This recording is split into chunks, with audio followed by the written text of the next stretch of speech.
Canto 2 chapter 9 हम लोग श्लोक नंबर 36 तक कर चुके हैं। आज हम इस अध्याय को कंप्लीट करेंगे। श्लोक नंबर 37 से हम लोग शुरू करेंगे।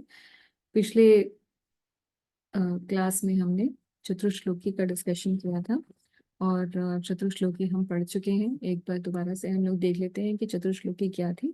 फिर उसके बाद इस अध्याय के अंदर कुछ और थोड़े इम्पोर्टेंट कॉन्सेप्ट्स रह जाएंगे जो कि हम लोग आज डिस्कस करेंगे, और अगर हो सकेगा तो अगला अध्याय भी शुरू कर देंगे। तो चतुर्श्लोकी की हमने देखी थी समरी,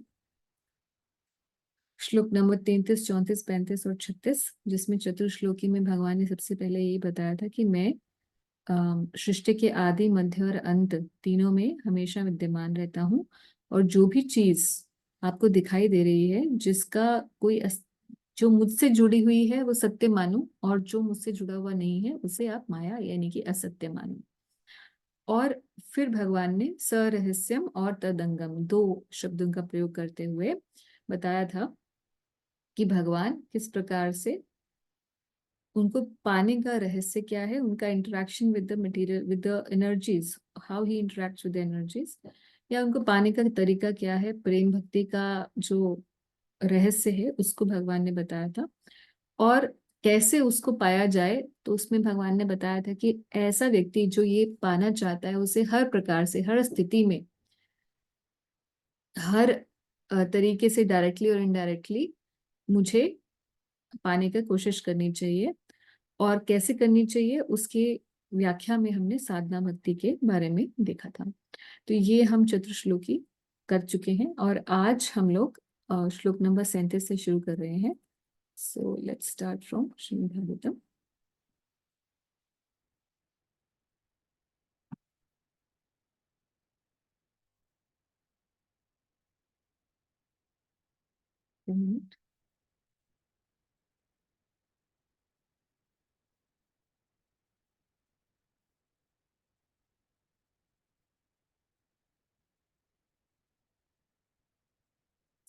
ओके,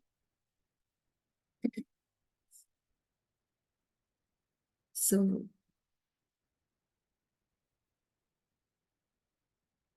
अब आगे चतुर्श्लोकी बताने के बाद भगवान नारायण ब्रह्मा जी से क्या बोलते हैं। ओ Brahma, just follow this conclusion by fixed concentration of mind, and no pride will disturb you, neither in the partial nor final devastations. तो ब्रह्मा जी को कह रहे हैं कि जो मैंने सत्य आपको बताया, यानी कि जो चतुर्श्लोकी का ज्ञान मैंने आपको दिया है, अगर आप उसे ध्यान से, उसके ऊपर ध्यान लगा के अपना काम करेंगे, जो आपका काम आपको निर्धारित किया गया है, तो आपको कभी भी सृष्टिकर्ता होने का अभिमान नहीं होगा। क्योंकि ब्रह्मा जी ने शुरू में ही कहा था कि मैं आपसे ये पूछ रहा हूँ, ये प्रश्न इसलिए पूछ रहा हूँ ताकि मुझे कभी सृष्टिकर्ता होने का कर्ता भाव ना आए, मुझे अभिमान ना हो। और यही बात यहाँ पर ब्रह्मा जी को भगवान नारायण कह रहे हैं कि अगर आप इस बात को ध्यान रखोगे जो मैंने आपको बताया, तो आपको ये कर्ता भाव नहीं आएगा। ना ही, ये तो दो प्रकार की प्रलय होती है, पार्शियल और आंशिक प्रलय और पूर्ण प्रलय। दोनों में ही आप कभी भी डिस्टर्ब नहीं होंगे किसी भी स्थिति में, यानी कि आप डिस्टर्ब नहीं होंगे और आपको कर्ता भाव नहीं आएगा। तो आपको कौन से, किस चीज का पालन करोगे, तब जब जो मैंने आपको ज्ञान दिया उसको पूर्ण रूप से आप अपना मन उसी पर केंद्रित करके कार्य करेंगे। तो यहाँ इस श्लोक से भी हमें पता चलता है कि भगवान का यहाँ ब्रह्मा जी को एक आशीर्वाद है कि ब्रह्मा जी कर्ता भाव से विमुख रहेंगे। ऐसा नहीं होगा कि ब्रह्मा जी को कर्ता भाव आएगा। इसीलिए मैंने आपको कहा था कि आगे जाके जब दशम स्कंद में ब्रह्म विमोहन लीला आएगी, तो ब्रह्मा जी विमोहित हो जाते हैं, कर्ता भाव में आ जाते हैं, बोलते हैं अरे ये कौन व्यक्ति है, ये तो एक छोटा सा ग्वाला लगता है, और इसे कैसे भगवान हम मान सकते हैं।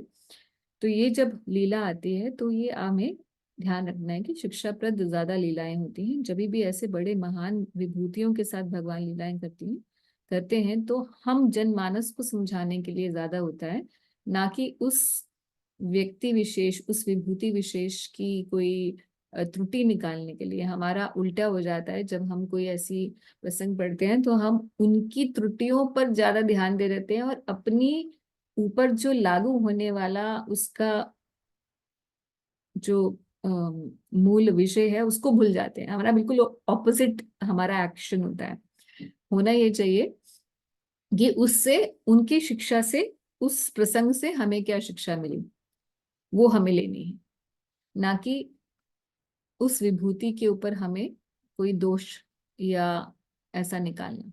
ये नहीं होना चाहिए। तो यहाँ इस बात का, यहाँ पर इस संदर्भ में हम ये ध्यान रख सकते हैं कि भगवान खुद ही उन्हें ज्ञान देकर और खुद ही ये आशीर्वाद भी दिए हुए हैं। तो ब्रह्मा जी को भगवान ने ये प्रभुपाद कह रहे हैं कि फिर अगेन, क्योंकि ये 4 मूल श्लोक हैं भागवत के, और इन 4 चतुर्श्लोकी भागवतम में बहुत सारे ब्रह्मवादी लोग बहुत बोलते हैं, इसीलिए प्रभुपाद यहाँ कह रहे हैं कि there are many grammarians and non-devotees, material wranglers who have tried to present false interpretation of these 4 verses of Srimad Bhagavatam, but the Lord himself advises Brahmaji not to be deviated from the fixed conclusion of the Lord has taught him. So Bhagwan, the Lord is a teacher of the nucleus 4 verses of Srimad Bhagavatam, and Brahma is a receiver. And the misinterpretation of the word aham by the word jugglery of the impersonalist should not disturb the mind of the strict follower of Srimad Bhagavatam. तो अहम से शुरू हुआ था, याद है अगर आपको चतुर्श्लोकी, जिसमें भगवान कहते हैं कि मैं ही जो हूँ सृष्टि के आदि, अंत और मध्य में हूँ। तो वहां अहम शब्द की परिभाषा ही उल्टी कर देते हैं ना वो लोग। अहम को मैं ले लेते हैं, यानी कि मैं ही हूँ, मैं जीवात्मा, मैं ही सब कुछ हूँ, मैं ही ब्रह्म हूँ और मैं ही सृष्टि के आदि में था, अंत में था, एक्सेट्रा एक्सेट्रा। तो पूरी की पूरी जो नॉलेज है वो उल्टी हो जाती है। तो यहाँ स्वयं ही भगवान ने अहम शब्द अपने लिए यूज किया है। भगवान नारायण बोल रहे हैं और ब्रह्मा जी से बोल रहे हैं। ऐसा नहीं बोला हम सब, ऐसा नहीं बोला आप। अहम शब्द को भगवान स्वयं अपने लिए यूज कर रहे हैं। तो इसीलिए प्रभुपाद कह रहे हैं कि कोई भी अगर ऐसी जैसे हम लोग तो साधारण भक्त तो क्या होते हैं, दूसरी दूसरी कमेंट्रीज पढ़ते ही नहीं है भागवतम की। क्योंकि उनको लगता है यही बहुत बड़ी है, इस जीवन में ये पढ़ लेंगे यही बहुत बड़ा काम हो जाएगा, है ना। कई भक्त ऐसे सोचते हैं। वैसे ऐसा है नहीं। बहुत समय को अगर हम सदुपयोग करें तो कई बार हम भागवतम पढ़ सकते हैं। कई भक्तों को हम जानते हैं जो कि कई बार भागवत पढ़ चुके हैं प्रभुपाद जी की। तो एनीवेज, मगर कई भक्त जो हैं ऐसे भी हैं जो स्कॉलरली होते हैं। वो अलग अलग संप्रदायों से भी आगे व्याख्या पढ़ते हैं। और कई ऐसे भी होते हैं जो कि फिर आगे अ, और भी लोगों से लिखी गई भागवतम की टीकाओं को पढ़ते हैं। तो इसीलिए प्रभुपाद कह रहे हैं कि जो स्ट्रिक्ट फॉलोअर है श्रीमद् भागवतम का, वो इन व्याख्याओं से, जो ऐसी व्याख्याएं हैं निराकार के रूप में या ब्रह्म के रूप में या फिर मायावादियों द्वारा दी गई ऐसी व्याख्याएं हैं, उनसे कभी भ्रमित ना हो। तो ये इस लाइन ऑफ थॉट को प्रभुपाद हमेशा लेके चलते हैं। और ध्यान रखिए, ये ऐसा नहीं कि श्रील प्रभुपाद ही ऐसे हैं कि ही इज कोई तंबू गाड़ दिया कि हाँ हम तो किसी इन पर्सनलिस्ट को ये नहीं करेंगे, उनको आगे नहीं आने देंगे, उनको हम, उनकी बात को हम हर जगह नकारेंगे। ये बात सिर्फ प्रभुपाद जी तक ही सीमित नहीं है। ये पूर्ववर्ती आचार्यों ने इसके ऊपर बहुत ज्यादा काम किया है, और इसी लाइन ऑफ थॉट को मध्वाचार्य, रामानुजाचार्य इत्यादि ने अपने सब टीका में, अगर आप स्पेशली मध्वाचार्य जी की टीका देखेंगे, क्योंकि हम मध्व संप्रदाय से हैं, तो वहां पर बहुत ज्यादा खंडन है मायावाद और इसका। क्योंकि जब शंकराचार्य जी आए, और शंकराचार्य जी के आने के बाद स्पेशली जो साउथ इंडिया और में जो ब्राह्मण थे, उनको बहुत ज्यादा, वैसे अभी भी वैल्यू किया जाता है, उस समय में बहुत था। तो बहुत सारे पंडित वहीं पे पर ही थे, बहुत विद्वान वहीं थे, और पूरी ऐसी ही भ्रांति फैल गई थी। तो आज भी अगर देखिए राम मंदिर का जब ये हुआ तो कितना बड़ा कलेश बन गया जी कि शंकराचार्य नहीं आ रहे, है ना। तो शंकराचार्य नहीं आ रहे, वो जो शंकराचार्य जी हैं, एक ने बोला कि ये ठीक से बना नहीं है पूरा भी, और ऐसे हो रहा है, हम नहीं आएंगे। तो फिर बाद में श्रृंगेरी मठ जो मेन शंकराचार्य जी का मेन स्थान है, वहां से फिर आश्वासन दिया गया कि नहीं नहीं, इन दोनों को छोड़िए, जो दो one of two of the Shankaracharya they had said. फिर जो राम भद्राचार्य जी से पूछा गया तो उन्होंने क्या बोला कि अरे, तो शंकराचार्य नहीं आ रहे तो कौन सी बड़ी बात है, नहीं हमारे, हम तो राम भक्त है, वो तो शंकराचार्य के लीनेज में है, वैसे भी मायावाद दर्शन वाले जो हैं। मगर फिर भी आज भी आप देखिए, हालांकि लोगों को पता नहीं है, फिलोसफिकल बैकग्राउंड नहीं होता है, अपनी संस्कृति के बारे में, अपनी हिस्ट्री के बारे में नहीं पता होता, बट फिर भी मान्यता ऐसे कि शंकराचार्य माने कि कोई बड़े, यही सब साधु संत हैं, है ना। तो आज भी इनका बड़ा बोलबाला है। इसीलिए प्रभुपाद जी इस चीज को बार बार खंडित करते हैं।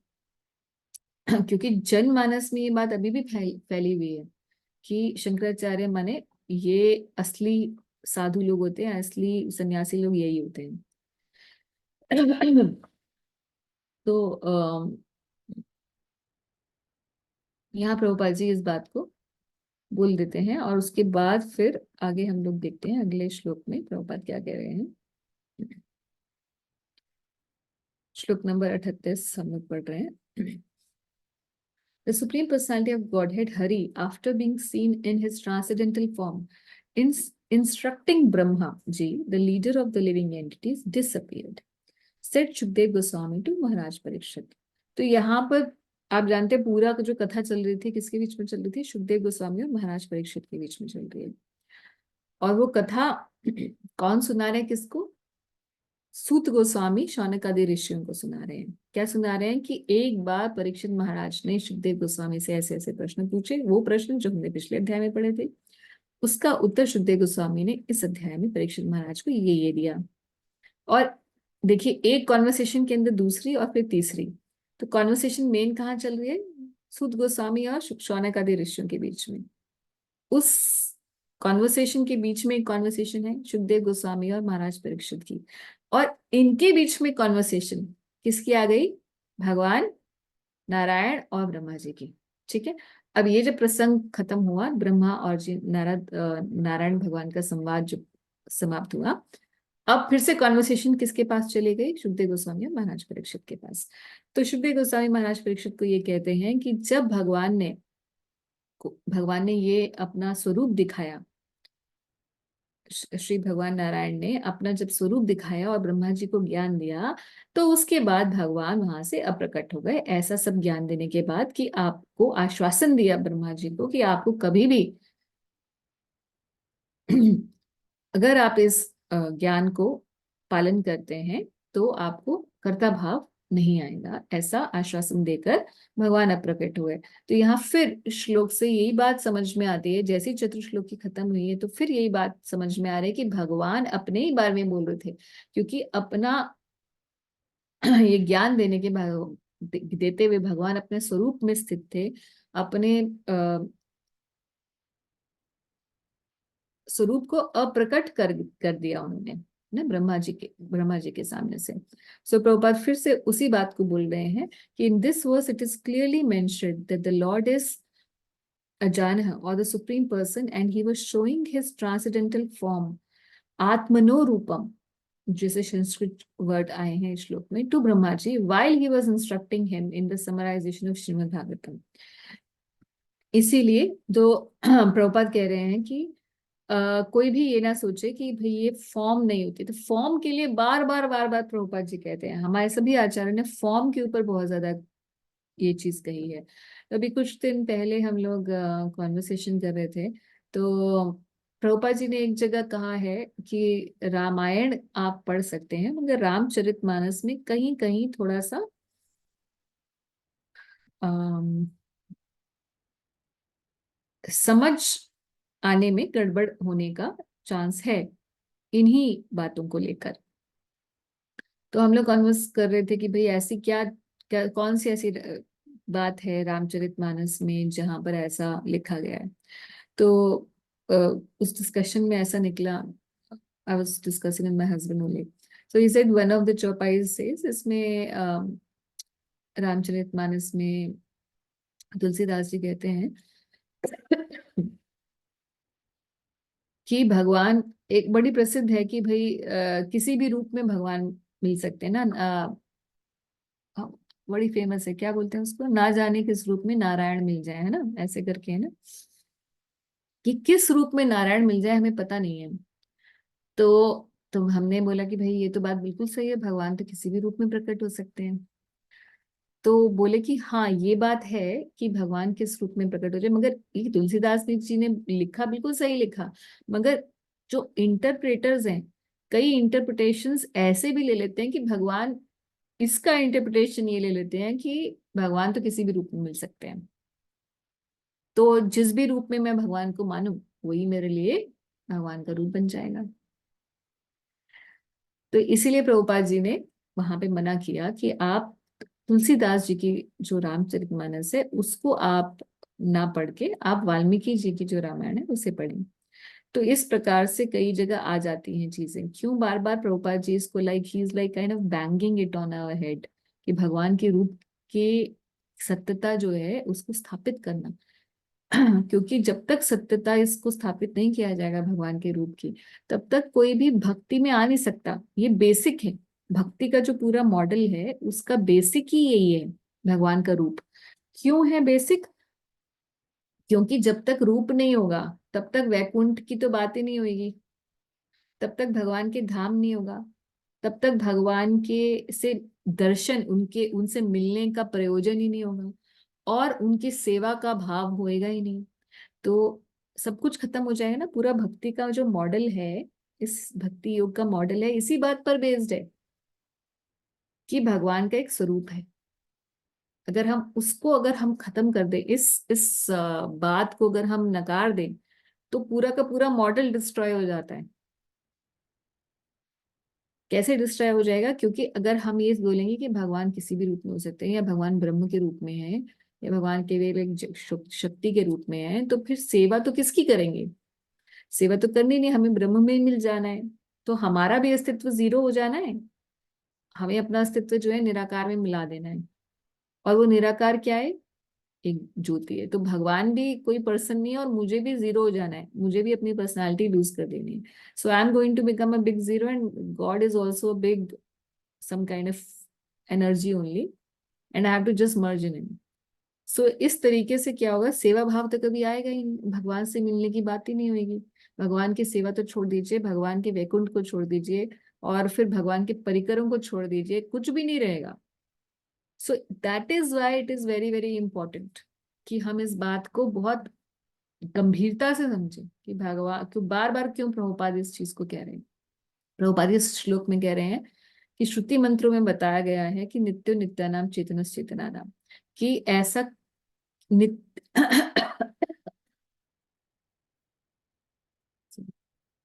कि जहां भी प्रभुपाद ये कह रहे हैं, in the transcendental world the land, the water, the tree, the mountain, river, man and animal and the bird and everything are all of the same quality, names chetna, namely chetna, and therefore everything there is individual and personal. तो भगवान के धाम में दिशाएं भी जो हैं उनका भी स्वरूप है। जैसे हमारे यहाँ 10 दिशाएं हैं, तो दिशा का स्वरूप नहीं है, मगर दिशाओं के के अधिष्ठाता देवता हैं, हर दिशा के एक देवता होते हैं, है ना।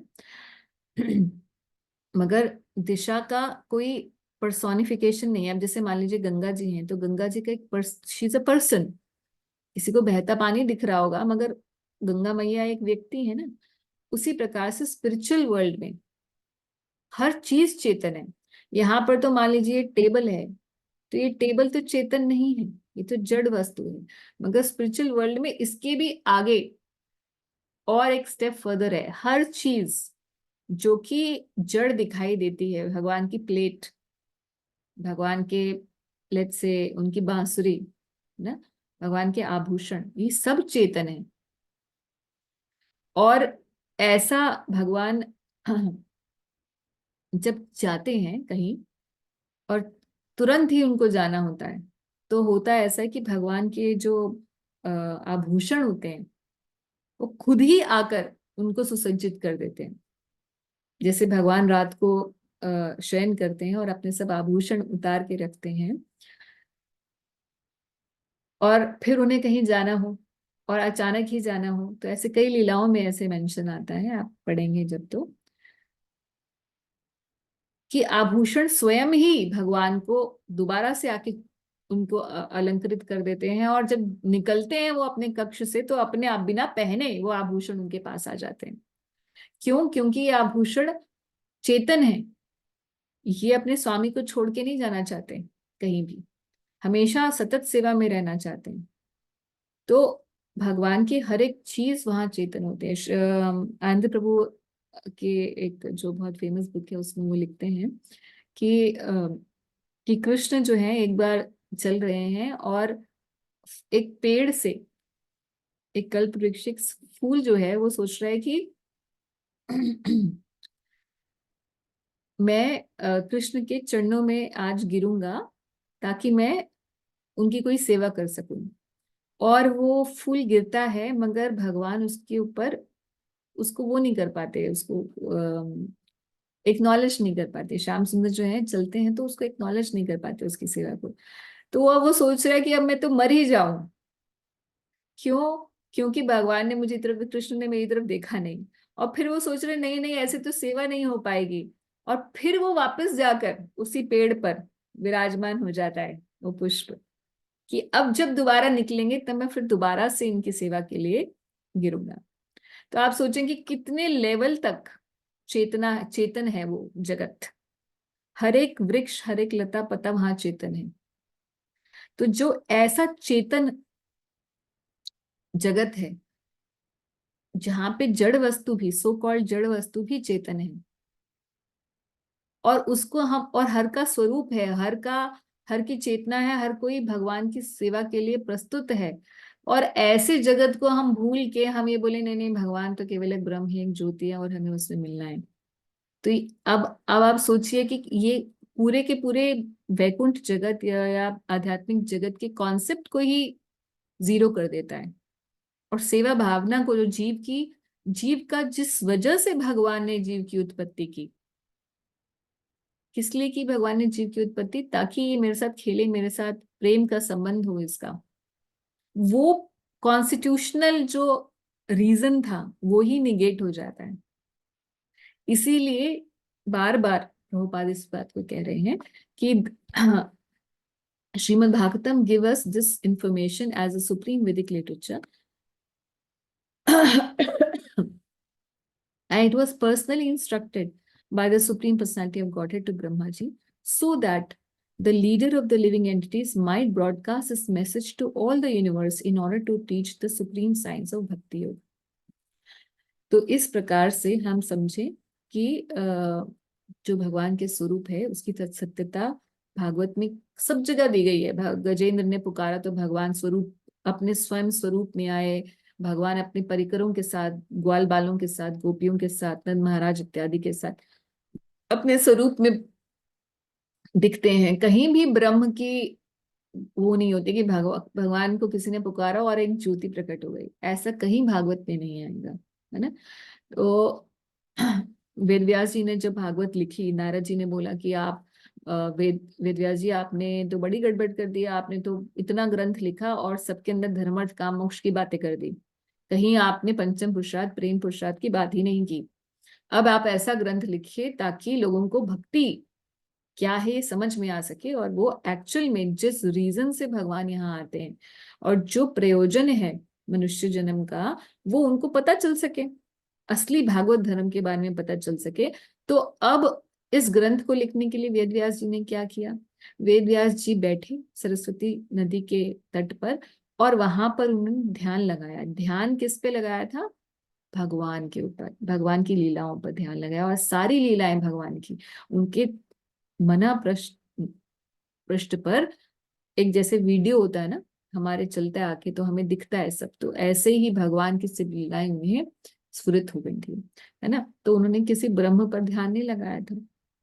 हालांकि ऐसा नहीं है कि लोग ब्रह्म पे ध्यान नहीं लगाते, ये भी एक प्रामाणिक तरीका है, मगर भगवान भगवत गीता में कहते हैं ये क्लेशों से भरा हुआ तरीका है, क्योंकि ये नेचुरल नहीं है किसी व्यक्ति के लिए।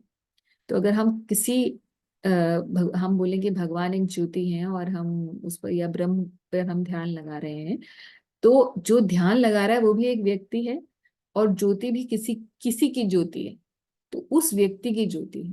तो उसको, उस व्यक्ति और अपनी अस्तित्व एज अ पर्सन, इंडिविजुअलिटी, उसको छोड़ के कोई ध्यान लगाया जाता है तो आर्टिफिशियल होता है। क्योंकि ये आर्टिफिशियल है, इसीलिए भगवान कहते हैं ये तरीका तो है valid, but it is not a very good process.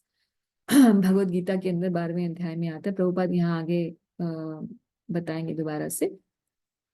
So on disappearance of Supreme Personality of Godhead Hari, who is the object of transcendental enjoyment for the senses of devotees, Brahma with folded hands began to recreate the universe full with living entities as it was previously. तो जब भगवान अदृश्य हो गए तो ब्रह्मा जी ने प्रणाम किया और अपनी सेवा में रत हो गए, क्योंकि भगवान ने उनको सेवा दी थी कि सबको अब उनके कर्मों के, जो पिछले सृष्टि में जो कर्म करके वो जब सृष्टि वाइंड अप हुई थी, तो सारी लिविंग एंटिटीज नारायण भगवान के, भगवान महाविष्णु के उदर में समा जाती हैं कुछ समय के लिए। वो चेतना तो हमेशा ही रहती है, मगर सुषुप्त अवस्था में रहती है, they are not active, let's say. And then Brahma ji जब दोबारा से सृष्टि करते हैं तो फिर उनके पिछले जितना भी कार्मिक बैलेंस है, उस कर्मों के बैलेंस के हिसाब से उनको अलग अलग शरीर देते हैं। ये ब्रह्मा जी का काम है, और अब ब्रह्मा जी उसी काम में लग जाते हैं। तो प्रभुपाद यहाँ पर बता रहे हैं कि ओरिजिनली व्यक्ति को सेंसेस किस लिए दी गई, हमें हमें इंद्रियां किस लिए दी गई यहाँ पे, क्योंकि इंद्रियां प्रदान करते हैं ब्रह्मा जी। तो क्यों दी गई थी? ताकि हम भगवान की सेवा में उन इंद्रियों को लगा सकें। जैसे कान से हम भगवान के बारे में सुन सकें, आंखों से भगवान के दर्शन कर सकें। अगर हमें जीवात्मा को यहाँ इस भौतिक जगत में इंद्रियां नहीं दी जाती तो हम कैसे भगवान के साथ कोई भी आदान प्रदान कर सकते? ना हम उनके बारे में सुन सकते, ना उनके बारे में बोल सकते। So, but the conditioned soul, illusioned by the material energy, became captivated by sense enjoyment. मगर हमने उसका क्या किया? हमने उसका दुरुपयोग करना शुरू कर दिया। चलो अब मैं ये इंद्रियां मिली हैं, भोग विलास में लग जाएं। So therefore, the whole process of God consciousness is meant to rectify the conditioned activities of the senses and to re-engage them in the direct service of the Lord. So Brahma ji does engaged his senses in the Lord by recreating the conditioned living entities to act in the recreated universe. तो ब्रह्मा जी ने अब सबको इंद्रियां देनी दोबारा से शुरू की ताकि वो फिर से कार्यरत हो सके। अब आगे क्या हुआ? दस वंस अपॉन अ टाइम, अब ये तो ब्रह्मा जी ने करना शुरू कर दिया सृष्टि। फिर उसके बाद कुछ काल के बाद क्या हुआ कि अब ब्रह्मा जी नारद जी को यही बात आगे बताएंगे, जो ज्ञान उन्होंने चतुर्श्लोकी का भगवान से प्राप्त किया वो नारद जी को बताएंगे। So thus once upon a time the forefather of the living entities and the father of religiousness, Lord Brahma, situated himself in the acts of regulative principles, desiring self-interest for the welfare of all living entities. तो एक बार ब्रह्मा जी ने सोचा, सबके लिए, जगत के हित के लिए ब्रह्मा जी ने सोचा कि भाई अब कैसे जगत का हित हो। तो जगत का हित करने के लिए ब्रह्मा जी ने सबसे पहले क्या किया? He situated himself in the acts of regulated principles. पहले खुद धर्म का पालन किया, धर्म के सिद्धांत पर यम नियम का पालन किया। तो देखिए, अगर हम श्लोक की संस्कृत देखें, एकदा नियमन, नियम और यम दोनों शब्दों का प्रयोग हुआ है। तो यहाँ प्रभुपाद ने बता रहे हैं नियम का मतलब क्या है, रूल्स एंड रेगुलेशन, और यम का क्या मतलब है, प्रिंसिपल्स ऑफ कंट्रोल। तो क्या करना चाहिए और क्या नहीं करना चाहिए, यानी कि डूज एंड डोंट्स को हम यम नियम कहते हैं। तो प्रजापति और धर्मपति दोनों हैं ब्रह्मा जी। तो उन्होंने अगर जगत का हित सोचा तो सबसे पहले उन्होंने नए यम और नियम के द्वारा अपने आप को उसका पालन करते हुए प्रस्तुत किया। तो प्रभुपाद यहाँ इस बात को एज एन एग्जाम्पल बता रहे हैं। तो वो चाहते थे कि अब जगत का हित हो, ये ज्ञान मुझे तो पता है मगर इन सबको नहीं पता, सारी जो जनता मैं क्रिएट कर रहा हूँ उसको तो ये ज्ञान नहीं है। तो इस ज्ञान को मुझे जन जन तक फैलाना है, और इसलिए इस ज्ञान को जन जन तक फैलाने के लिए उन्होंने किसको आज्ञा दी? नारद जी को। मगर आज्ञा देने से पहले, नारद जी को ये ज्ञान देने से पहले ब्रह्मा जी ने स्वयं सारे यम नियम पालन किए। तो प्रभुपाद यहाँ पर पर्पट में ये बता रहे हैं वही इंपॉर्टेंट पॉइंट कि do not preach others without practising yourself. तो आचार और प्रचार दो चीजें प्रभुपाद जी ने बताई हैं। भगवान सनातन गोस्वामी को, श्री चैतन्य महाप्रभु सनातन गोस्वामी को कहते हैं कि भाई कई भक्तों का आचार बहुत अच्छा होता है मगर वो प्रचार नहीं करते, और कईयों का प्रचार बहुत अच्छा होता है। प्रचार कैसे अच्छा होता है? बड़े अच्छा वक्ता होते हैं, बोलते हैं बहुत, दूसरे इंप्रेस भी हो जाते हैं, है ना, ख्याति होती है उनकी बड़ी। मगर अगर उनका आचरण देखा जाए तो उनके आचरण में उतना उतरा नहीं होता उस ज्ञान को।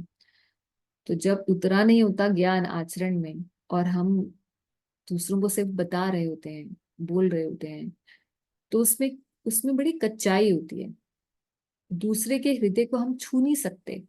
उसको इंफॉर्मेशन तो पास कर सकते हैं मगर उसकी ट्रांसफॉर्मेशन नहीं कर सकते। यहाँ ये प्रॉब्लम है। तो हम लोग इस्कॉन में आते हैं तो ज्यादातर हमारा यही एक्सपीरियंस होता है ज्यादातर भक्तों का, कि आते ही हमें बोला जाता है, किसी न किसी रूप से हमें प्रचार की सेवा में लगाया जाता है ना।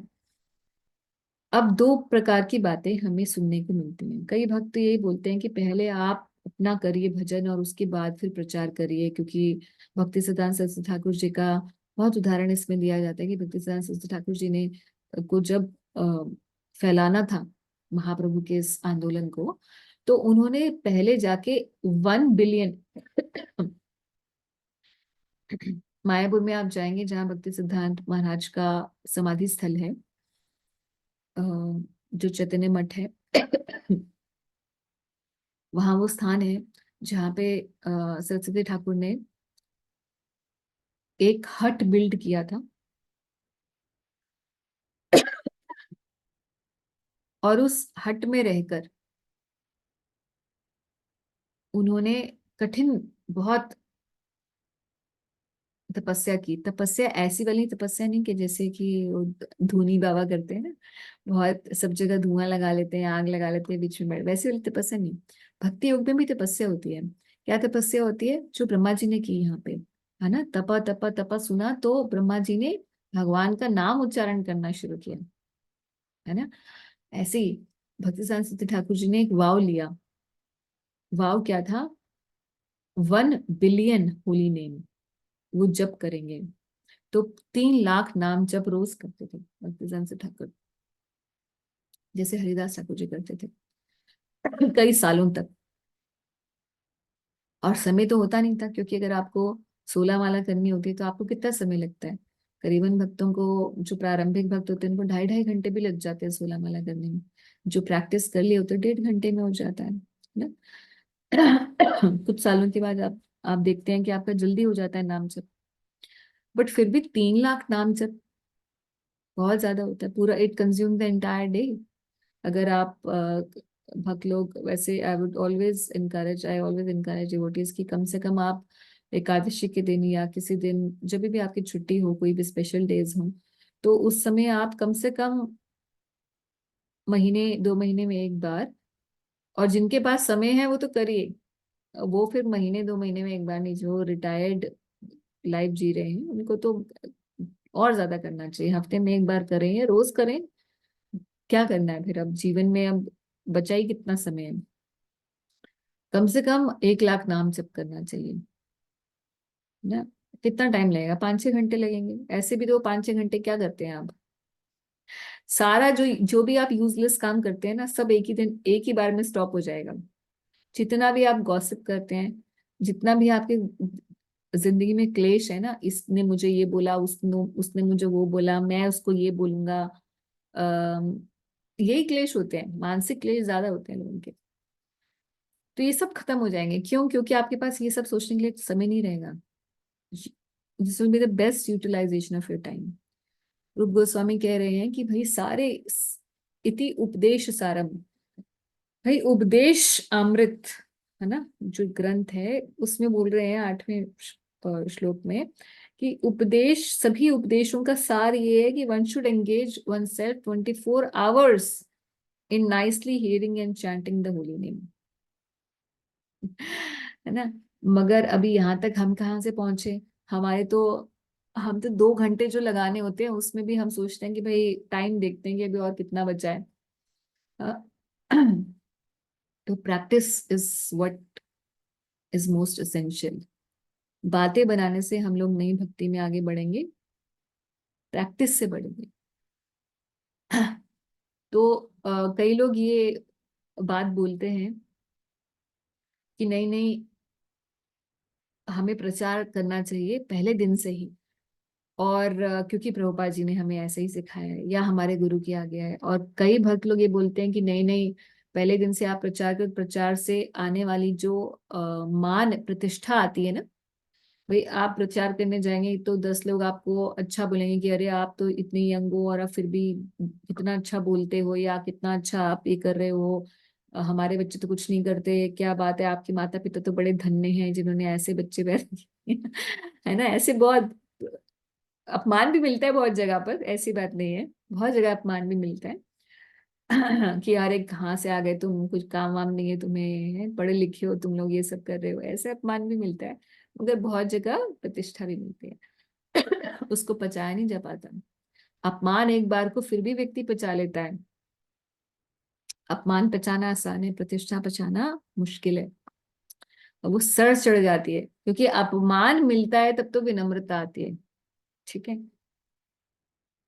और जब सम्मान मिलता है तो आपके अंदर से अहंकार बढ़ जाता है, अगर आपने उसको पचाना नहीं सीखा।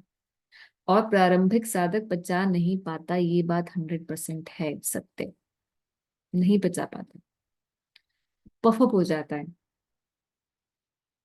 और उसका श्रेय वो अपने गुरु को नहीं दे पाता। मुंह से भले वो बोले नहीं नहीं, ये तो हमारे गुरु महाराज की वजह से हो रहा है, ये तो गुरु की कृपा है जिसकी वजह से मैं बोल पा रहा हूँ, या कुछ भी है। मगर ये, इस बात की सत्यता को हृदय से फील कर पाने में कई साल लगते हैं।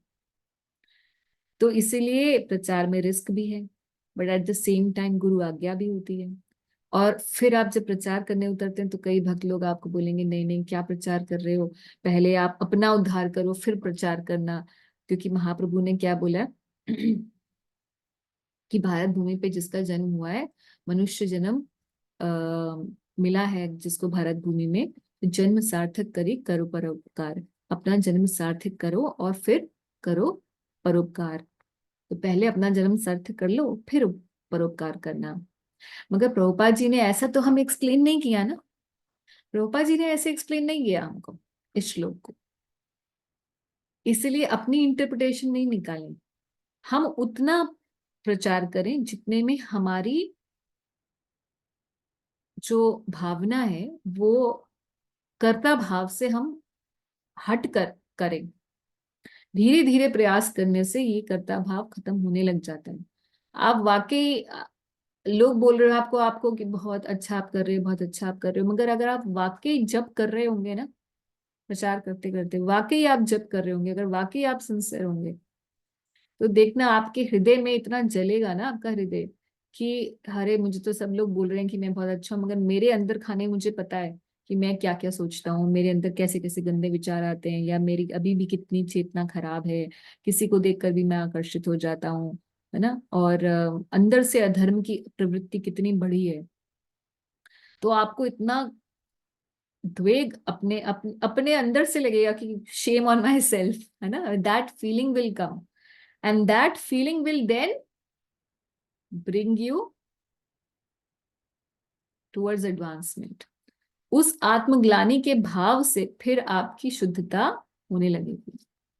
तो प्रभुपाद जी ने इसीलिए ऐसा नहीं बोला कि नहीं नहीं, आप पहले अपने आप को अच्छा बना लीजिए, बढ़िया से बना लीजिए, पहले आप लिबरेटेड सोल बन जाइए और उसके बाद फिर आप प्रचार करने जाइएगा।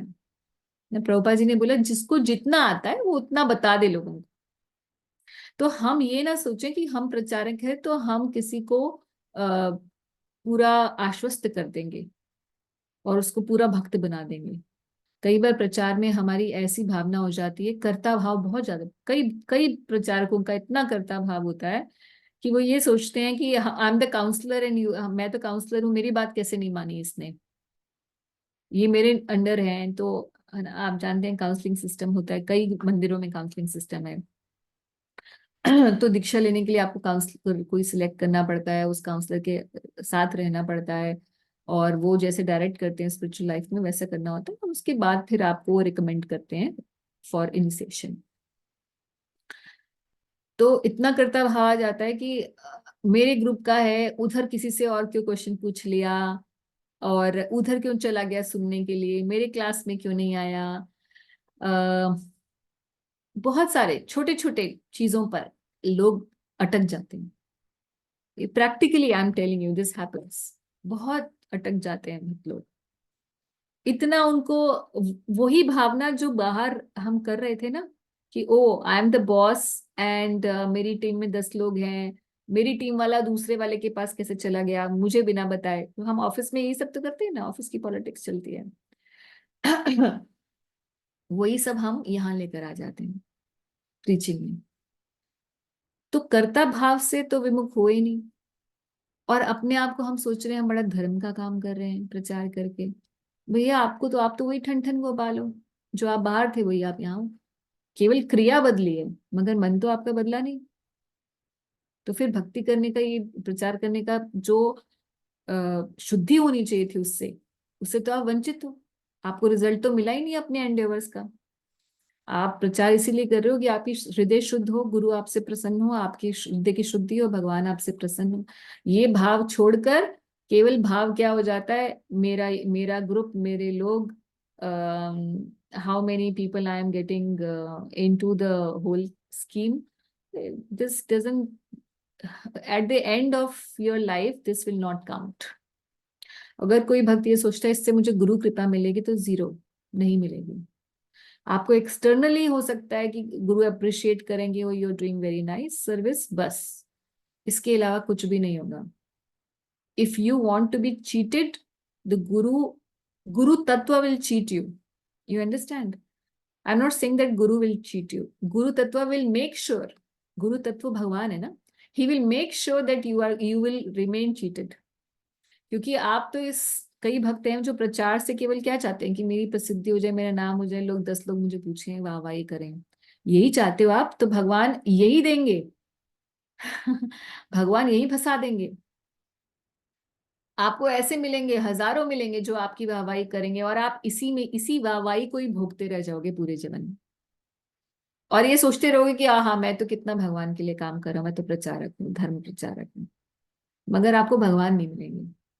इसीलिए चैतन्य चरितामृत में जैसे ही रूप गोस्वामी को शिक्षा देते हैं, और सनातन गोस्वामी की शिक्षाओं में महाप्रभु कह रहे हैं कि भक्ति की जो बाढ़ है, भक्ति का जो बीज है, ये किसी भक्त को मिलता है गुरु कृष्ण कृपाए पाए भक्ति लता बीज।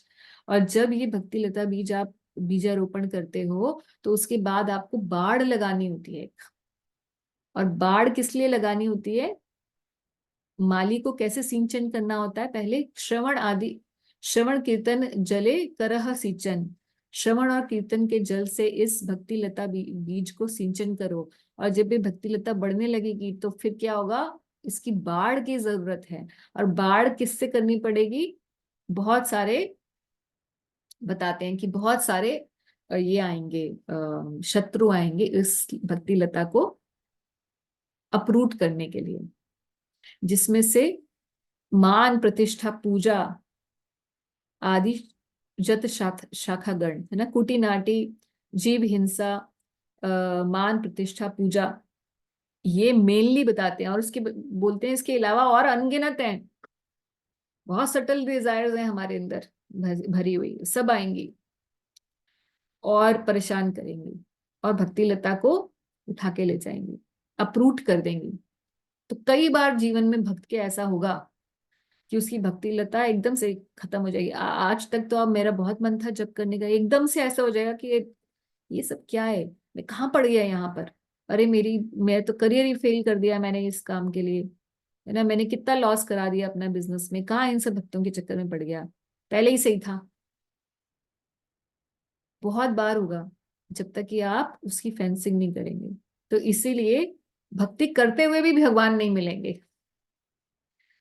इसीलिए प्रभुपाद जी ने भक्तों को बोला प्रचार करने के लिए, मगर केवल उतना करिए आप प्रचार जितने में आपके ऊपर, आपकी भक्ति लता पे संकट ना आए, उतने लेवल तक करना है। और जैसे धीरे धीरे आप पकते चले जाएंगे, आपका श्रवण कीर्तन से अच्छा आपका पोषित होगी आपकी भक्ति लता, फिर डर नहीं हो जाता।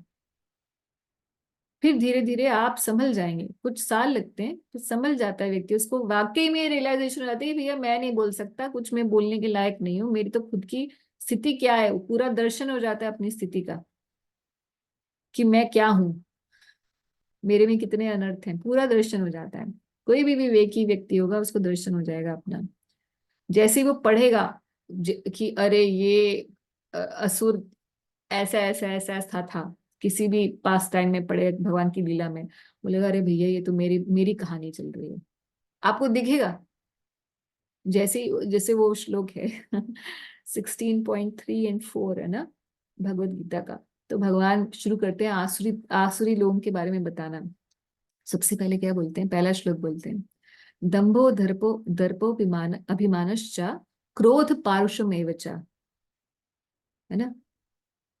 ये असुरों का स्वभाव होता है। क्या होता है, दंभ, दर्प और अभिमान। दंभ होता है मैं ही सब कुछ हूं, दंभ दर्प और अभिमान, और क्रोध, तो मुझे ऐसा लगता है ये मेरी कहानी शुरू हो गई है ना। तो आपको दिखेंगे ये सब जगह, अपने अनर्थ लिखे हुए दिखेंगे, दूसरों के चरित्रों में दिखेंगे। असुरों का चरित्र भी आता है ना सब जगह भक्तों के साथ साथ। तो आपको जब अपने ये सब रियलाइजेशन होने लग जाएंगे ना, तो अपने आप इतनी ह्यूमिलिटी आ जाएगी कि आप ये सोचना बंद कर देंगे कि मैं प्रचार कर रहा हूँ, ये आएगा ही नहीं आपके मन में। मगर उस समय तक ध्यान रखने की जरूरत है, और ये भी नहीं बोलने की जरूरत कि हमें पहले भक्ति सिद्धांत महाराज की तरह पहले लिबरेटेड बनना है। वो पहले से ही लिबरेटेड थे, उनको लिबरेटेड बनने की जरूरत नहीं थी। और आचार्यों को फॉलो करना होता है, मगर वैसे जैसे गुरु का आदेश हमें है उस ढंग से। हम ना सोचें कि हाँ भक्ति सिद्धांत महाराज ने किया, let me copy paste. I will copy paste the instruction of my spiritual master, because Bhakti Siddhanta Maharaj is my Parameshti Guru. He is not even my Param Guru. He is not my Guru, right? You know, right in the Parampara. I am the disciple of my spiritual master. He will follow Prabhupada, and Prabhupada will follow his spiritual master. I will do what my spiritual master has told me to do. That is my duty as a disciple. ठीक। तो बहुत लोग इस concept में बहुत कई बार अलग अलग बातें सुनते हैं। जो बहुत भजन परायण भक्त होते हैं वो बोलते हैं कि नहीं नहीं पहले अपना भजन अच्छे से करो फिर प्रचार करना। और जो बहुत प्रचार में लगे होते हैं वो बोलते हैं नहीं नहीं नहीं पहले प्रचार करो, अपने आप उसी से शुद्धि हो जाएगी। Unless you balance both the things it is not going to work. दोनों ही सत्य हैं, वो एक अकेला कंपार्टमेंटलाइज्ड सत्य नहीं है। ठीक। तो यहाँ पर ब्रह्मा जी को हम देख रहे हैं कि Brahma ji situated himself in the acts of regulative principles, and then he also worked for welfare of others by instructing Narada ji to preach. उन्होंने डेलीगेट कर दिया प्रीचिंग का ये डिपार्टमेंट नारद जी को, but at the same time he practised what he preached to Narada ji. So Prabhupada यहाँ पे शुरू करते हैं परपट को कि no one can be situated in N exalted position without having undertaken A regulated life of rules and regulations, है ना। तो आचार और प्रचार दोनों चीजें। सो प्रभुपाद यहाँ फिर से again, because I've already discussed this concept, so I'll not discuss, I'll just read this conclusion. The pure devotees of the Lord, like Brahma and persons in the chain of disciplic succession, do not do anything to instruct their subordinates without acting accordingly themselves. खुद उठ नहीं रहे हैं सुबह जल्दी, दूसरों को बोल रहे हैं सुबह जल्दी उठना चाहिए, ये करना चाहिए, खुद की माला अच्छे से नहीं हो रही है और दूसरों को बोल रहे हैं अरे तुम कैसे नहीं कर रहे। This is not the way. One a devotee must always, especially if you become a preacher, understand that you have to be strict to your own self not to others. Because we are not controllers of others.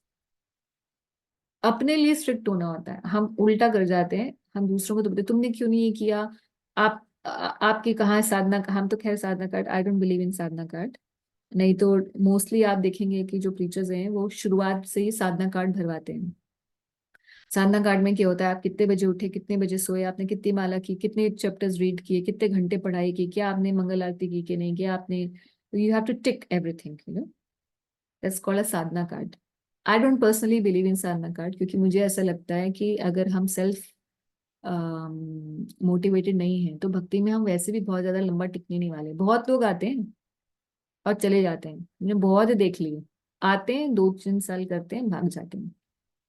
क्यों? क्योंकि self motivation नहीं है और किसी अच्छा संग नहीं है। तो वो अच्छा संग भी प्राप्त करने के लिए आपको पुश लगानी पड़ती है। तो जो ये नहीं समझ पाता है तो वो अपने आप वैसे भी चला जाएगा, तो उसको साधना कार्ड रोक नहीं पाएगा ऐसे व्यक्ति को। मगर बात यह है कि दूसरों के साधना कार्ड भरवाने से पहले अपना साधना कार्ड खुद को भर के देखना चाहिए, भगवान के सामने देना चाहिए कि मैं ये कर रहा हूँ, मेरी ये स्थिति है ना। You may not be able to meet your spiritual master, but you can fill a sadhana card and show in front of, आपके घर में ऑल्टर है, आपके घर में आपके गुरु जी, गुरु जो भी हैं उनकी पिक्चर है ना, आप रोज उस पिक्चर पे पूजा करते हैं, तो आप उस पिक्चर को पिक्चर नहीं मानेंगे, क्योंकि आप पूजा कर रहे हैं वहां पर, आप ये समझेंगे कि मेरे गुरु मेरे वहां साक्षात विराजमान है, जो मैं उनसे बोलूंगा वो उनके पास पहुंचेगा और पहुंचता भी है। गुरु तत्व भगवान का ही तत्व है, वो हमारे हृदय में ही बैठे हुए हैं। तो जब हम बोलते हैं, जब हम प्रार्थना करते हैं अपने गुरु से, तो परमात्मा के थ्रू गुरु के पास पहुंचती है। तो आप अपना साधना कार्ड भगवान को घर से बैठ के दिखा सकते हैं, अपने गुरु को दिखा सकते हैं, है ना। You don't even need to send him, because mostly spiritual masters are so busy that they will not be seeing the sadhana card every day, है ना। मगर हम अपनी प्योरिटी के लिए ऐसा कर सकते हैं, तो अपने लिए स्ट्रिक्ट होना चाहिए। प्रचारक अच्छा वही बनता है जो अपने लिए पहले स्ट्रिक्ट होता है। जो खुद के लिए स्ट्रिक्ट नहीं है, दूसरों के लिए स्ट्रिक्टनेस रखता है, वो प्रचारक नहीं होता, वो सिर्फ अभिमानी कर्ता भाव से युक्त व्यक्ति होता है, जो शायद कभी भक्त बन जाए। ठीक।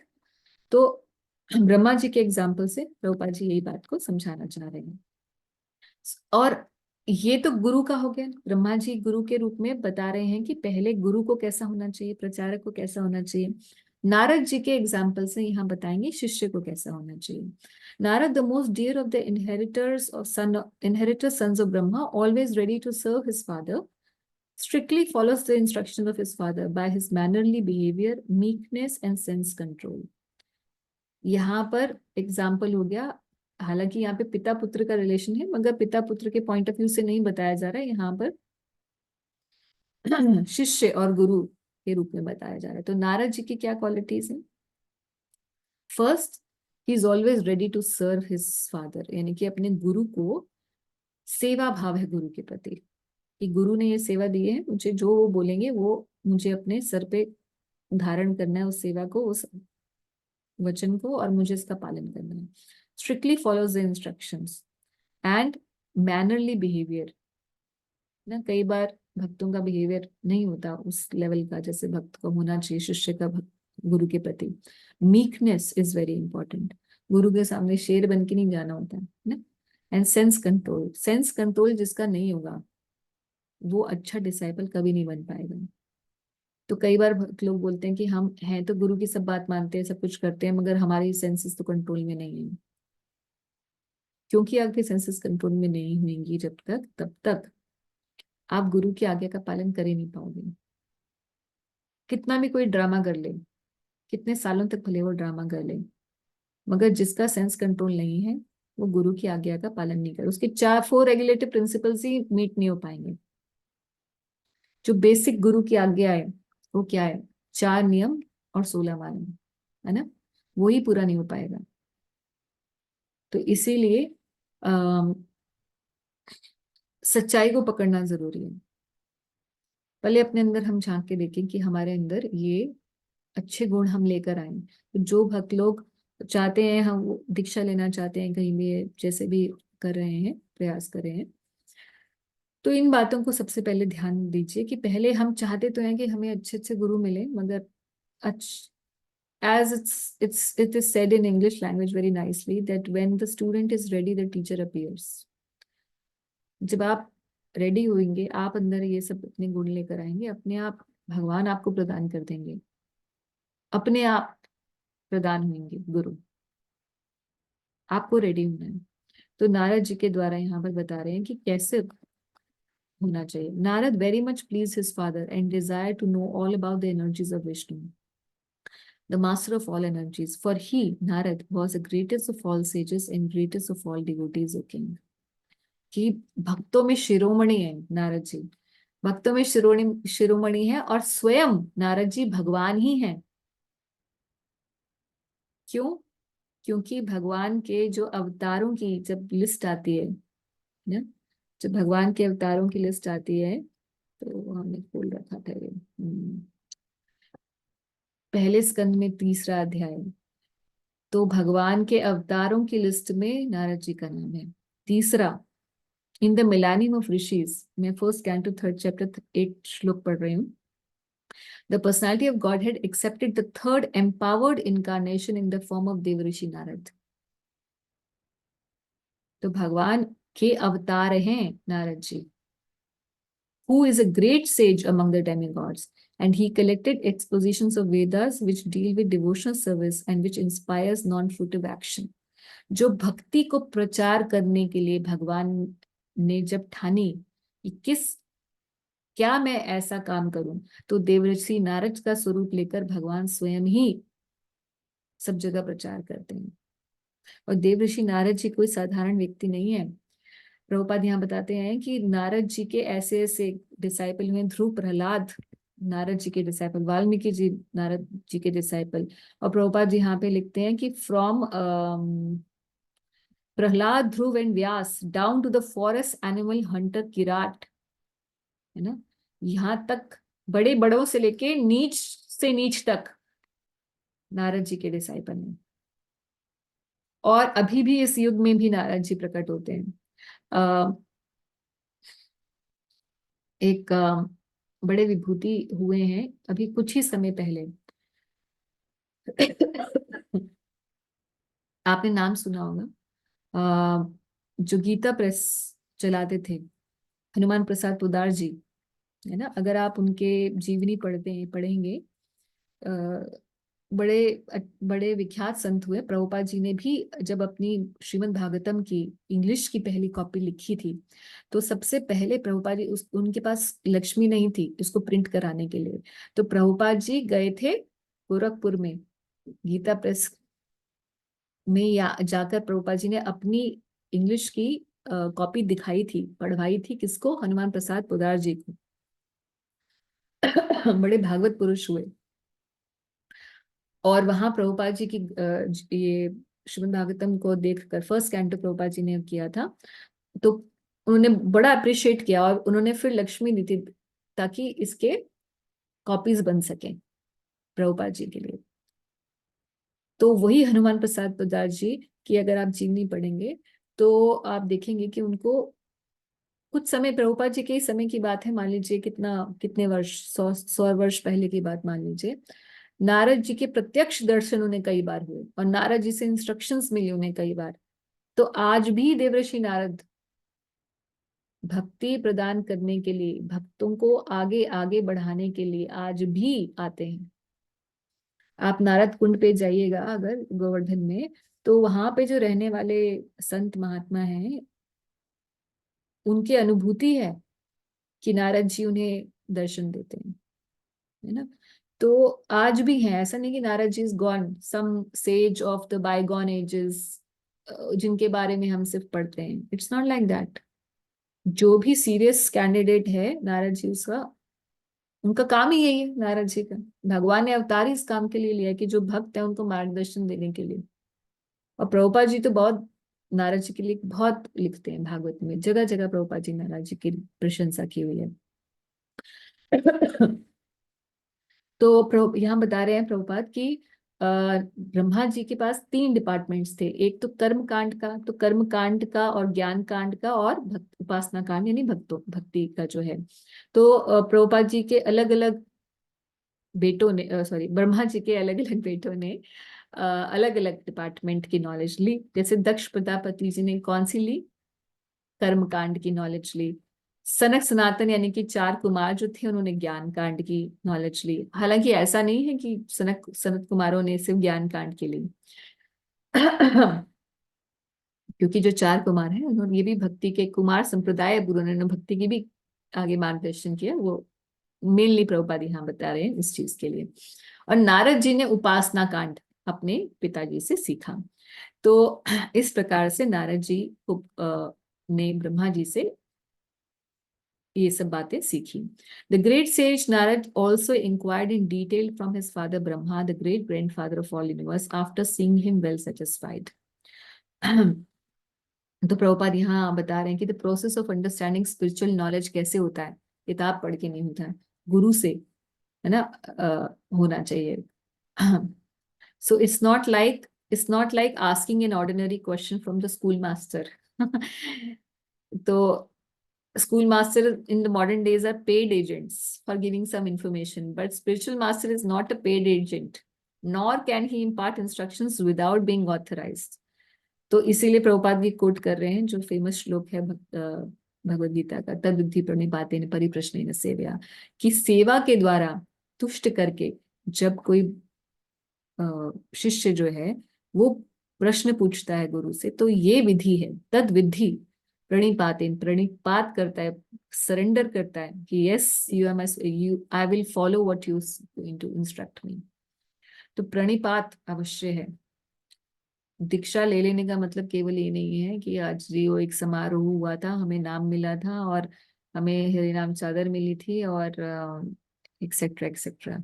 हृदय लगा के नहीं लगा इज वेरी इंपॉर्टेंट। प्रणिपात हुआ कि नहीं हुआ, दैट दैट डिटरमिन्स कि आपकी दीक्षा हुई है कि नहीं हुई है। Formal ceremony is not enough. तो परिप्रश्नेन सेवया उपदेक्षन्ति ते ज्ञानम ज्ञानिनस्तत्त्वदर्शिनः। तो अर्जुन को भी भगवान ने, तो Arjuna was advised by Krishna ये कैसे होना चाहिए। One should receive the transcendental knowledge by surrender, question and service. It should not be like exchanging dollars, है ना, कि मैंने दिया, मैं तो इतने देता हूँ तो मुझे गुरुजी बताएंगे, है ना।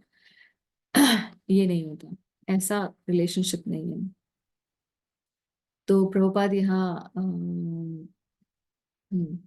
बता रहे हैं the relationship between Brahma and Narad is reality, while the so-called formality in relationship between cheater and cheated, it is clearly mentioned herewith that Narad is not only well behaved, meek and obedient, but he is also self-controlled.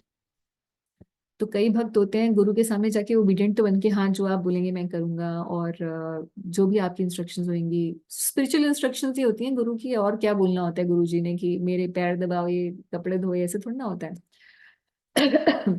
गुरु क्या instruction करते हैं कि आप भागवत पढ़ा करो, आप भजन किया करो, आप मंदिर आया करो, आप अच्छे से माला जप करो, है ना। तो जैसे अगर हम अपने गुरु महाराज की बात करें तो जनरल इंस्ट्रक्शंस गुरु महाराज की सबके लिए यही है कि आप ध्यान पूर्वक नाम का जप करो, सुबह जल्दी उठो, भक्तों का संग करो, और किसी ना किसी प्रकार से कोई भी सेवा आप प्रभुपाद जी की मूवमेंट में करो, जो भी आप कर सकते हो। अगर आप प्रचार कर सकते हो तो प्रचार करो, आप मंदिर में कोई सेवा तन से कर सकते हो, मन से कर सकते हो, वाणी से कर सकते हो, जैसे भी ना, किसी प्रकार से भी आप भक्तों के समाज से जुड़े रहो। ये गुरु महाराज की जनरल इंस्ट्रक्शंस है सब भक्तों के लिए। तो ये इंस्ट्रक्शंस हम कहते तो हैं कई भक्त लोग कि वेल बिहेव भी होते हैं, मीक भी होते हैं, at least externally they are meek in front of the spiritual master. मगर जहाँ सेल्फ कंट्रोल की बात आती है वहां सब फेल हो जाते हैं, मोस्टली फेल हो जाते हैं। और यहाँ पर फेल होने का मतलब होता है कि लंबे समय तक आप गुरु की सेवा कर नहीं पाओ। प्रभुपाद यहाँ कह रहे हैं one who is not self control specifically in sex life can neither become a disciple nor a spiritual master. तो 4 रेगुलेटिव प्रिंसिपल्स आप नहीं फॉलो कर पाओगे। फॉरगेट कि मैं बड़ा प्रचार करके दिखाऊंगा, मैं बड़ा ये करके दिखाऊंगा। एक बुक है, मैं उसमें से कभी रीड करके आपको बताऊंगी. This is a biography of his holiness भक्ति तीर्थ महाराज, जिसका नाम है ब्लैक लोटस. अगर आपके पास समय मिले तो इस बुक को आप जरूर पढ़िएगा. बहुत अच्छा है कि महाराज कैसे भक्ति में आए, कैसे वो भक्त बने, कैसे उन्होंने प्रभुपाद जी से मिले, क्या चैलेंजेस उनको आए, फिर उन्होंने अफ्रीकन कम्युनिटी में कैसे प्रचार किया. तो Maharaj was very well known for his book distribution. बहुत बुक डिस्ट्रीब्यूट करते थे. और एक समय उसमें लिख रहे हैं, महाराज लिख रहे हैं जब साधक रूप में थे महाराज. फिर बाद में तो बहुत सिद्धावस्था में पहुंच गए थे. लिख रहे हैं महाराज की, आई आई विल इन माय, जो हम व्यास पूजा ऑफरिंग लिखते हैं, तो महाराज लिख रहे हैं कि मैं व्यास पूजा ऑफरिंग में लिखूंगा प्रभुपाद जी को कि मैंने इतनी किताबें बांटी, and I was a #1 book distributor in your service this year. And Prabhupada will ask me, that's wonderful, but have you controlled your sex desire? Then I will say, Prabhupada, I have distributed so many plates of prasad and I have put all your books in several libraries. Then Prabhupada will say, that's wonderful, Ghanshyam, but have you done this? So ऐसे प्रभुपाद महाराज जी लिख रहे हैं. It's like a letter which he is writing to Prabhupada and he is saying. फिर प्रभुपाद जी मुझसे ये प्रश्न पूछेंगे कि क्या तुमने अपने आप को संयमित किया. फिर मैं बोलूंगा प्रभुपाद मैंने ये भी सेवा की, ये भी सेवा की, ये भी सेवा की इस बार, क्योंकि हर साल हम व्यास पूजा ऑफरिंग लिखते हैं ना. तो मगर प्रभुपाद पूछेंगे कि क्या तुमने ये किया. तो इस पूरा लिख रहे हैं महाराज. देखिए कितना सच्चाई होती है भक्त के हृदय में ना. महाराज को ये लिखने की क्या जरूरत है, उनके डिसाइपल्स पढ़ेंगे. महाराज जब लिख रहे हैं तो उनके बहुत सारे शिष्य हैं जो पढ़ने वाले हैं. फिर भी महाराज, देखिए ये सत्यता की बात है, ये साधु होता है ना. तो लिख के बता रहे हैं कि कैसे कैसे समय आता है भक्त के जीवन में कि एक्सटर्नली हो सकता है he is doing so much, मगर फिर भी वो हो सकता है पूरी तरीके से सेंस कंट्रोल ना हो. मगर ये रियलाइजेशन उसको आएगी कि इसके बिना मैं लंबा नहीं चल सकता. तो यही बात प्रभुपाद यहाँ लिख रहे हैं कि one must have disciplinary training in controlling speaking, anger, tongue, mind, belly and genitals. कौन सा श्लोक है ये? वाचो वेगम मनसा क्रोध वेगम जिह्वा वेगम उदरो उपस्थ वेगम एतान वेगान यो विषहित धीरा सर्वाम अपीनम पृथ्वी सशिष्यात्. उपदेशामृत का सबसे पहला श्लोक. कि sense control is the first उपदेश रूप गोस्वामी जो दे रहे हैं, है ना. कि जो गोस्वामी नहीं बनता, so without becoming a Goswami, one can neither become a disciple nor a spiritual master. Spiritual master जो छोड़ो, disciple नहीं बन सकता वो व्यक्ति जो अपनी इंद्रियों को संयमित नहीं करना जानता. तो हम बातें भले कितनी बना ले, कितने श्लोक पढ़ ले, कितने गाले, है ना, कि मैं भगवान, मैं तो आपका ये हूँ, मैं वो हूँ, और Krishna I love you so much और वट एवर, ठीक है. And externally we may be anything and we may be doing anything. कितना भी हम भक्त लोग हमें बड़ा वो चढ़ा दें कि आप तो बहुत ये हो, वो हो, और पता नहीं क्या, मगर अंदर खाने जो व्यक्ति होता है वो अपने अंदर सब लोग हम झांक कर देखें और हमेशा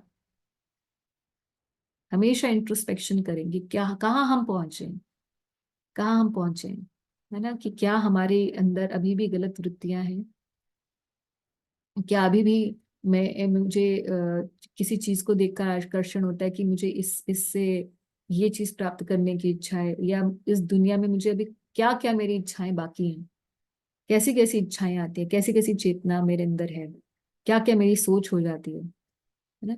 और फिर उस पर हमें वर्क करना चाहिए. सो thereupon, the supplementary Vedic literature, Srimad Bhagavatam, which was described by the personality of Godhead and contains 10 characteristics, was told by the father Brahma to his son Narad with satisfaction. तो नारद जी से satisfy होकर ब्रह्मा जी ने ये 10 विषयों वाला श्रीमद् भागवतम जो है वो उसका ज्ञान नारद जी को दिया. तो ये कौन से 10 विषय हैं? ये 10 विषय अगले अध्याय में हम लोग पढ़ेंगे, जिसका नाम ही ये this ends the Bhagavatam, this chapter. Okay, so एक एक श्लोक और रह गया है, माफ कीजिए. तो अगले अध्याय में यही पूरा चैप्टर है कि क्या 10 विषय हैं, तो अभी हम लोग इन 10 विषयों पे नहीं डिस्कस करेंगे। इन succession, O king, the great sage Narad instructed Srimad Bhagavatam unto the unlimitedly powerful Vyasadeva, who meditated in devotional service upon the Supreme Personality of Godhead, the absolute truth on the bank of river Saraswati. Can we take 5-7 minutes more? क्योंकि इसमें meditation word आ रहा है, तो आप में से कई भक्त लोग हमें पूछते रहते हैं कि जब के समय हम क्या मेडिटेट करें, एक्सेट्रा एक्सेट्रा, या हमें क्या सोचना चाहिए जब के समय। तो उसको हम लोग आज थोड़ा सा उसके ऊपर मैं कुछ बताना चाह रही थी। हाँ, तो फिर नारद जी ने इंटर्न ब्रह्मा जी से ज्ञान लेने के बाद नारद जी ने भगवान पर ध्यान लगाया, और उसके बाद अ, उन्हें ये श्रीमद् भागवतम अपने गुरु से मिला। तो देखिए, अगर हम भागवत की ही देखें तो हमने फर्स्ट कैंटो 5th चैप्टर में देखा, 5th या 5th चैप्टर में ही है कि जब नारद जी आते हैं, व्यास देव जी से मिलते हैं, उन्हें बोलते हैं कि आपने ये गलती कर दी, अब आप भागवत लिखिए। तो बोल के चले जाते हैं। क्या नारद जी ने बैठ के क्या श्रीमद् भागवतम व्यास देव जी को सुनाई थी? नहीं। मगर फिर ये क्यों लिखा कि नारद जी ने श्रीमद् भागवतम का इंस्ट्रक्शन दिया व्यास देव जी को? ऐसा नहीं होगा कभी कि जरूरी नहीं है कि गुरु बैठकर आपको ज्ञान देंगे हर एक चीज का, मगर गुरु की इच्छा मात्र से, इसीलिए गुरु है, गुरु का मतलब ही है भारी, है ना। गुरु की इच्छा मात्र से, उनके संकल्प मात्र से हमें वो ज्ञान हो जाता है। It's a magical thing. तो व्यास देव जी ने बैठकर नारद जी से वहां पर बद्रिक आश्रम में सुनी नहीं थी भागवत, मगर जब नारद जी ने बोला कि आप भगवान पर ध्यान लगाइए और लिखिए, उनके संकल्प मात्र से व्यास देव जी ने वहां बैठकर उन्हें भागवत का ज्ञान स्वयं प्रकाशित हो गया उनके हृदय में। हालांकि व्यास देव जी स्वयं भगवान है और नारद जी भी स्वयं भगवान ही है, क्योंकि दोनों ही भगवान के इनकारनेशन, एम्पावर्ड इनकारनेशन है, शक्तावेश अवतार हैं दोनों ही।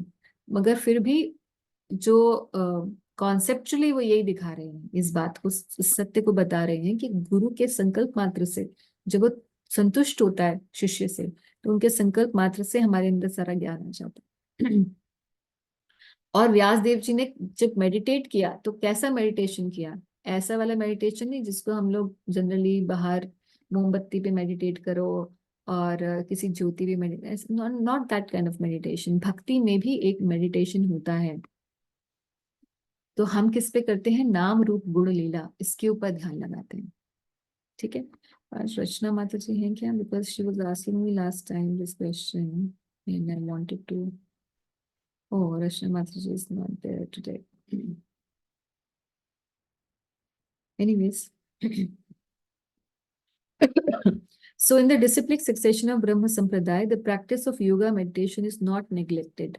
तो ऐसा नहीं है कि हम लोग ध्यान नहीं करते हैं, but because the devotees are bhakti yogis, they do not undertake the trouble to meditate upon impersonal Brahman, as indicated here, or Brahma Paramatma or Supreme Brahman. Brahma realization begins from impersonal effulgence, but by further progress, such meditation, manifestation of the Supreme Soul, Paramatma realization takes place. और उसके बाद after further progress the realisation of supreme personality of Godhead is fixed. तो 3 stages में meditation होती है। पहला ब्रह्म पे, जो कि ब्रह्मवादी करते हैं, परमात्मा पे, जो कि अष्टांग योगी करते हैं, और हम भक्त लोग किस पे करते हैं? स्वयं भगवान पे करते हैं। तो अगर हम नाम जप करते हैं तो हम किस पे मेडिटेट करते हैं? पहला भगवान के नाम पर मेडिटेट करते हैं, तो साउंड वाइब्रेशन पे मेडिटेट करते हैं, है ना। भगवान का नाम सुनते हैं अच्छे से, जो हम बोल रहे हैं वो हम सुनते हैं। फिर कुछ और अभ्यास करने के बाद फिर हम भगवान के रूप पर भी ध्यान करते हैं, और रूप में सबसे पहले हम चरणों पर ध्यान करना शुरू करते हैं। फिर धीरे धीरे ग्रेजुअली हम भगवान के पूरे श्री विग्रह पर करते हैं मेडिटेट, वाइल्ड चैंटिंग जपा। ठीक है, जब हम जप कर रहे हैं तो हम ये ध्यान करते हैं। और उसके बाद की स्टेजेस में नाम रूप फिर गुण और लीलाओं पर चिंतन होता है, मगर वहां पहुंचने से पहले नाम को अच्छे से सुनना कुछ सालों तक जरूरी है। भगवान के बारे में पढ़ना जरूरी है, क्योंकि किन गुणों के ऊपर और किन लीलाओं के ऊपर आप ध्यान लगाओगे जब तक आपने पढ़ी ही नहीं होंगी। तो सबसे पहले भागवत में भगवान की जो लीलाएं हैं उनको आप पढ़ें बहुत अच्छे से। जब तक आप वो लीलाएं पढ़ेंगे नहीं, बार बार उनका श्रवण नहीं करेंगे, तब तक भगवान पे मेडिटेट करना पॉसिबल नहीं है। भगवान की गुण और लीलाओं पे मेडिटेट करना, इट इज नॉट पॉसिबल। और कोई ये सोचे कि चलो मैं भगवान की रूप का ध्यान करूंगा, तो भी ये इतनी जल्दी से होने वाला काम नहीं है, एकदम से नहीं होता है। उसके लिए हृदय की बहुत शुद्धि चाहिए। इसीलिए प्रभुपाद जी ने इनिशियल ईयर्स में इनकरेज नहीं किया था। इसलिए कई बार आप सुनते हैं प्रभुपाद जी का फेमस कोट कि one has to only hear and chant, one doesn't have to. Mind का क्या करना है, माइंड से तो आपको केवल हियरिंग और चैंटिंग में सुनो, आप मन को सुनने में लगाओ, प्रभुपाद जी बोलते हैं, है ना। इनिशियल ईयर्स में that is the most important thing. नाम जप करें, नाम को सुने, भगवान के जो ये ध्वनि है, ये अक्षर ब्रह्म है, अक्षर ब्रह्म पर आप ध्यान लगाएं अपने श्रवण इंद्रियों से। और उसके बाद फिर भगवान के रूप पर धीरे धीरे ग्रेजुअली जाएं। सो व्यास देव जी ने क्या किया था, व्यास देव जी ने ही advise meditation upon the transcendental activities of the Lord, भगवान की लीलाओं के ऊपर ध्यान लगाया था। तभी उन्हें नारद जी ने जब बोला भागवत लिखने के लिए, तो भगवान की सभी लीलाएं उनके हृदय में स्फुरित हो गई थी। तो हालांकि मैं इसके ऊपर और भी कुछ बोलना चाहती थी, but I think this is not the right time to speak about that. Last श्लोक पढ़ के हम लोग कंप्लीट करते हैं। O King, your questions as to how the universe became manifest from the gigantic form of the personality of Godhead, as well as other questions, I shall answer in detail by the explanation of the 4 verses already mentioned. तो शुकदेव गोस्वामी कह रहे हैं कि आपने जितने प्रश्न पूछे, तो जो चतुर्श्लोकी मैंने आपको बताई है, भगवान नारायण ने जो ब्रह्मा जी को बताई थी, उसकी एक्सप्लेनेशन करते हुए मैं आपको आगे की जो भागवत है पूरी इसी 4 श्लोकों की एक्सप्लेनेशन है जो हमने पढ़े हैं।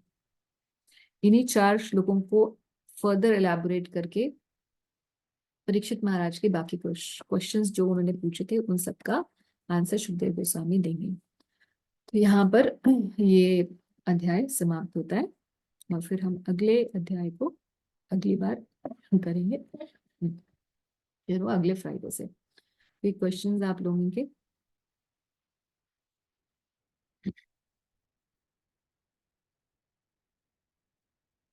Done, everything is clear?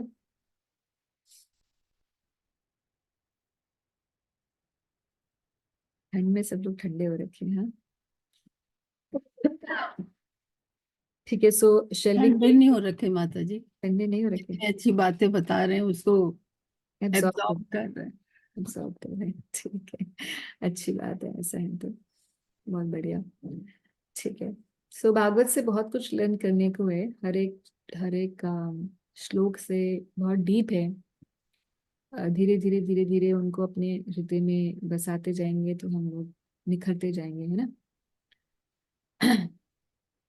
ठीक, तो हम लोग यही समाप्त करते हैं और फिर अगली बार हम लोग जो 10 विषय हैं भागवत के, उसके ऊपर पूरा अध्याय है, तो वो हम लोग देखेंगे क्या है।